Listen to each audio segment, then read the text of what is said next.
probably one of the more important things, get used to holding conflicting ideas at the same time, right? Yes, there is a lot of doom and gloom and scary things happening.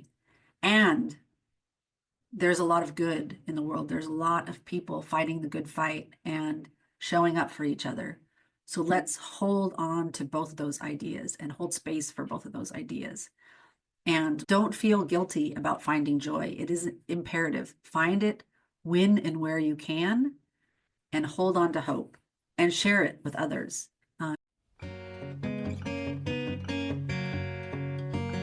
Welcome to the New World Normal podcast. I'm Debbie Harrell, your host and the Question Normal coach. This podcast is all about examining our norms. Whether these are societal norms or personal norms, these are the systems, the cycles, and the patterns that are keeping us stuck. They're often keeping us overwhelmed and underfulfilled. So if you're less than excited by the status quo and you're ready to create change, disrupt, and do better, challenging the norms we've all been told will make us happy, asking the questions that we've been conditioned to ignore, and change our lives and our communities for the better in the process, then stick around. As a lifelong questioner and someone who prefers to operate outside of the box, I've designed this space for us to do this together. The disruptor, the cycle breaker, the rebel. Welcome. And now for today's show.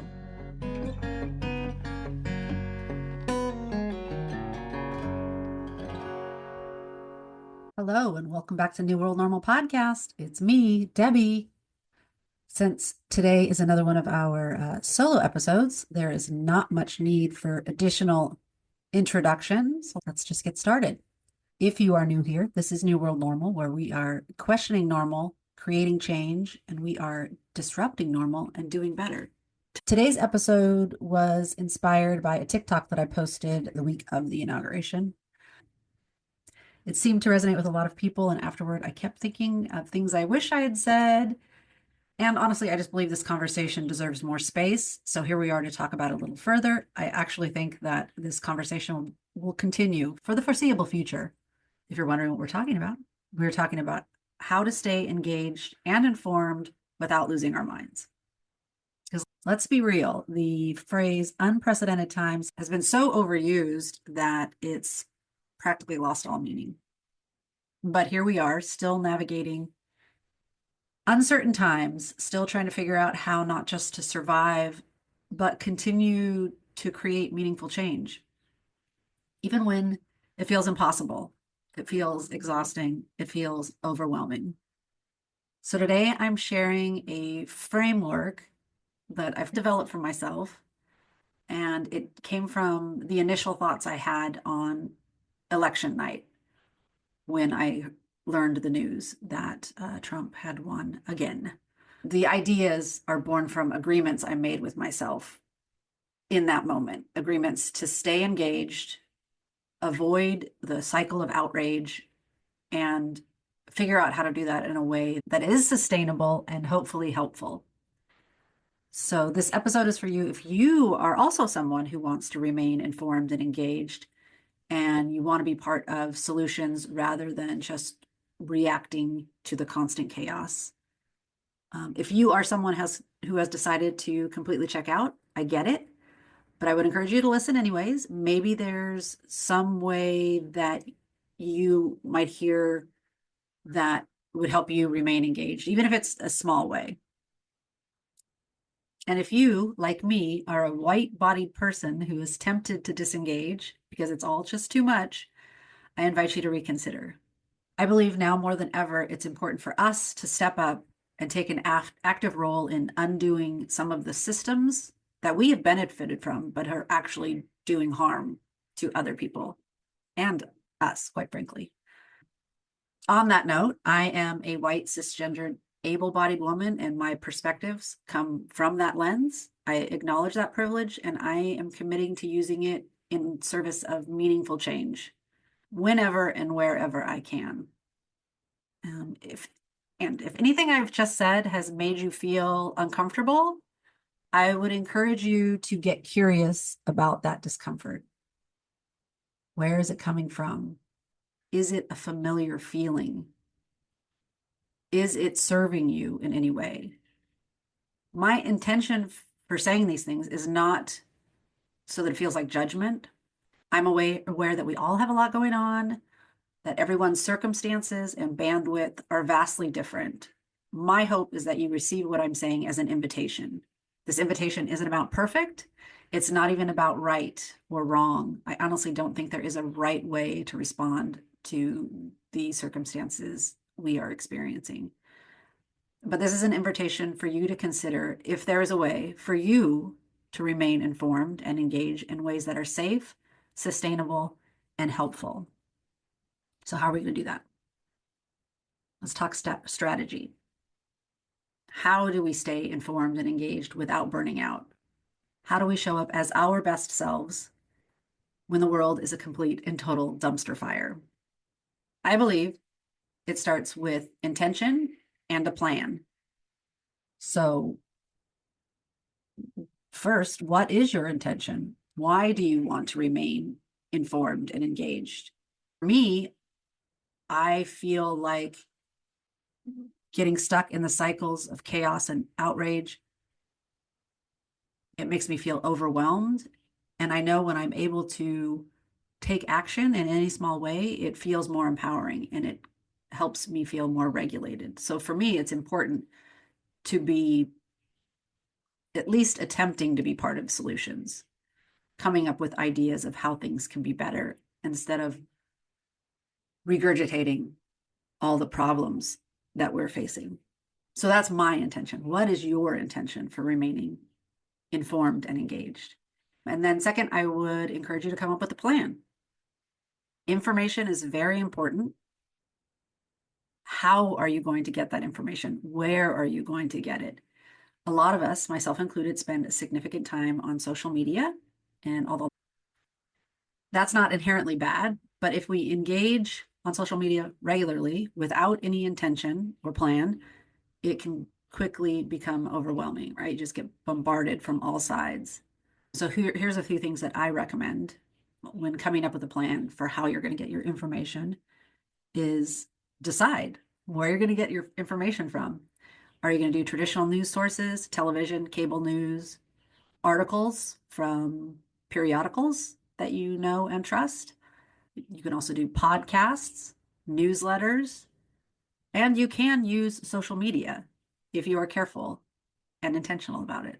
Myself, I like to listen to a news podcast every morning, and then I can seek out additional information for any of the topics that were discussed that I find interesting. If you are going to be using social media, I would encourage you to curate your feed.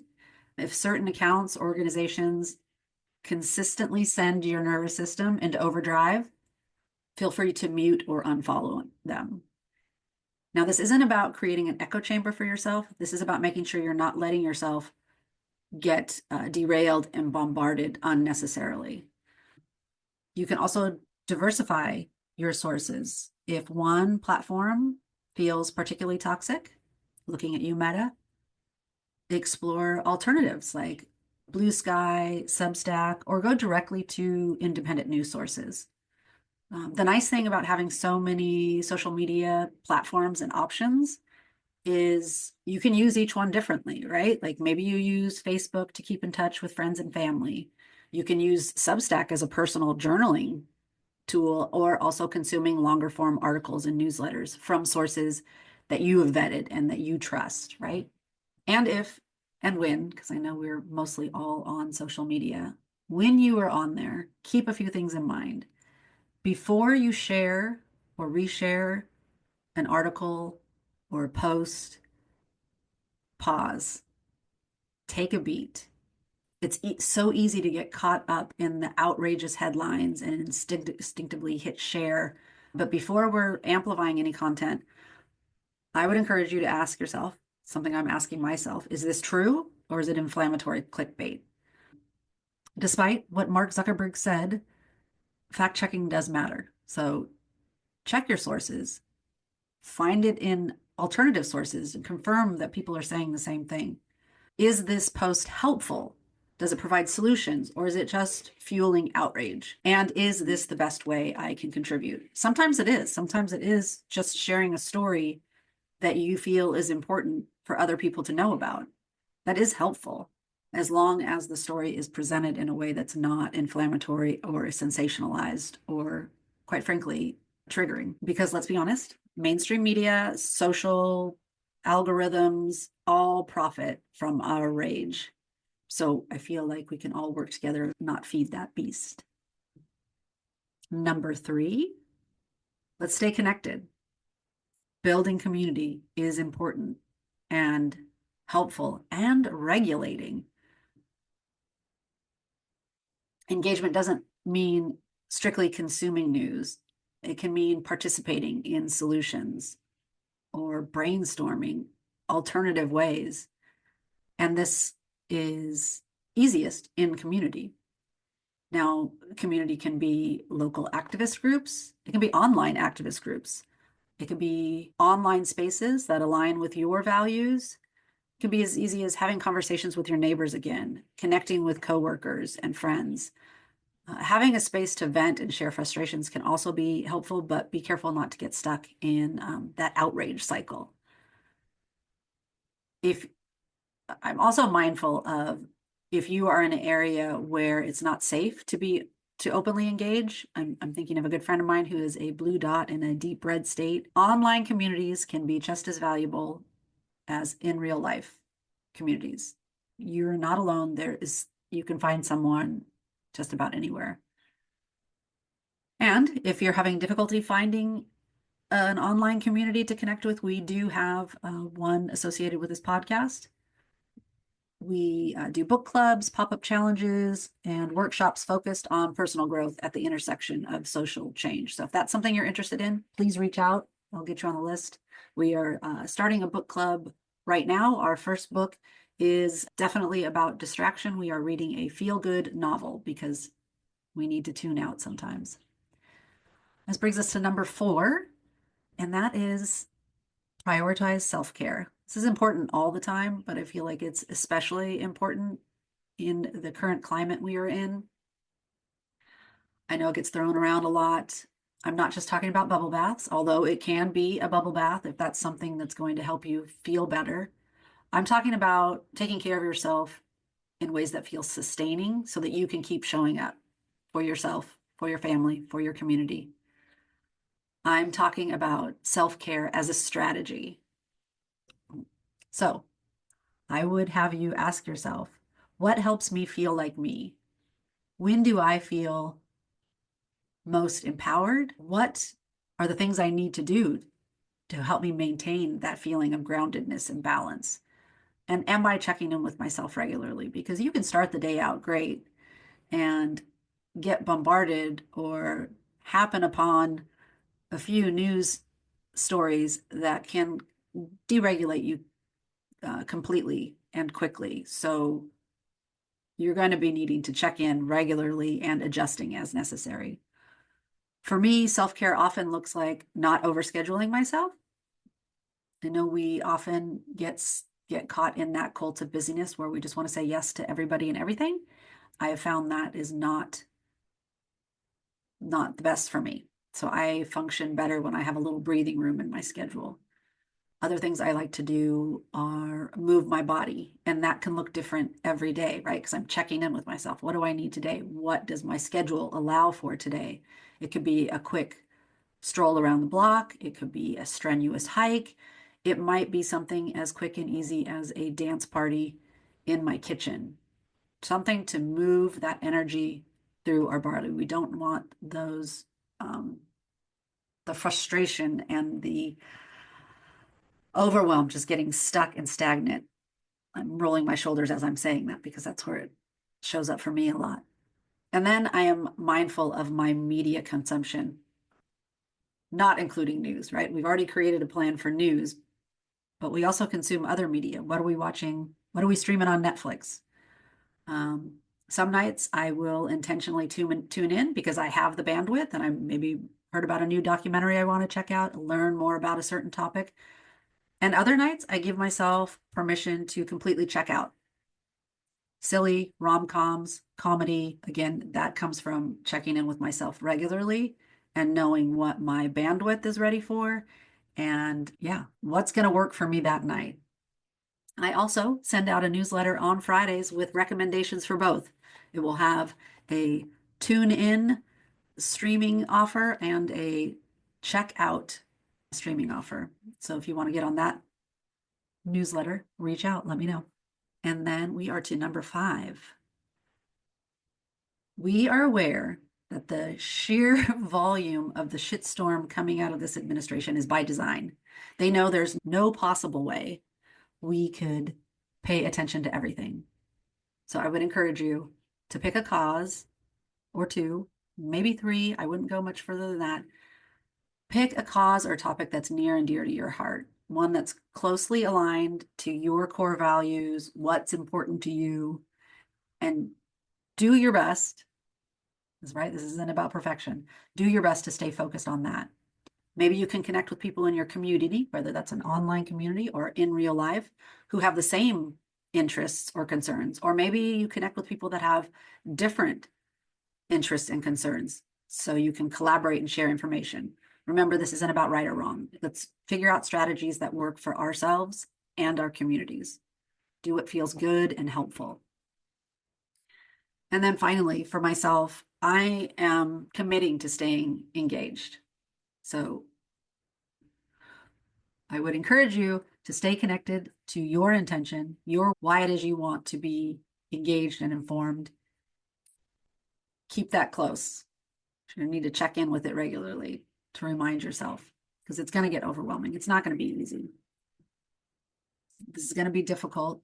It's going to oftentimes feel like it's not making a difference. But I assure you it is. Every little ripple is going to have an effect. We've all watched The Butterfly Effect. Maybe I'll put that on my media suggestions. And if we all check out, nothing's going to change, right? So we need to remain engaged as we can. But it also means we don't want to run ourselves in the ground, right? Staying engaged and sane is possible. We just have to be intentional about how we do it. Take breaks when needed. Create boundaries for your engagement and self-care. So you carve out time for both. And probably one of the more important things, get used to holding conflicting ideas at the same time, right? Yes, there is a lot of doom and gloom and scary things happening. And there's a lot of good in the world. There's a lot of people fighting the good fight and showing up for each other. So let's hold on to both of those ideas and hold space for both of those ideas. And don't feel guilty about finding joy. It is imperative. Find it when and where you can, and hold on to hope and share it with others. Share your good news. There's some accounts that share only good news, but every once in a while you'll see someone who normally shares regular news and they're like, hey, I've got to tell you this good news, because I feel like we all need to connect to that good news from time to time.